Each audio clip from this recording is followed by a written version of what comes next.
গত কয়েকদিন ধরে পশ্চিমবঙ্গে যারা সার্ভে করে, সমীক্ষা করে, সে মার্কেট সার্ভে হোক, বিভিন্ন রকম রিসার্চ সেন্টারের সাথে যুক্ত, কমার্শিয়াল হোক, সোশ্যাল হোক, সার্ভিস করে, বিশেষ করে ওপিনিয়ন পোলের ক্ষেত্রে বিভিন্ন জেলায়, মুর্শিদাবাদের সাগরদিঘি হোক, বাঁকুড়া হোক, এগরায় হোক, বিভিন্ন জেলায় সার্ভেয়ারদেরকে পুলিশি নির্যাতনের শিকার হতে হয়েছে।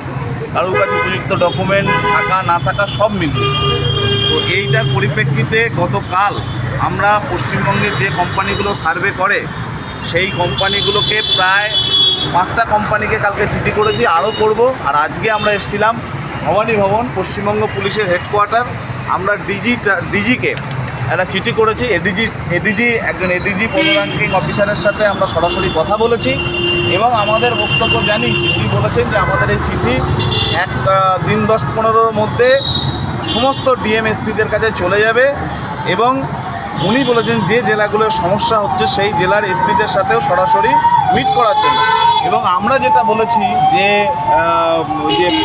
তাদের সঠিক পরিচয়পত্র থেকে শুরু করে অন্যান্য জিনিসগুলো কোম্পানিগুলো যাতে মেল করেন ডিএমএসপিকে, সে কথা আমরা কোম্পানিগুলোকে বলেছি।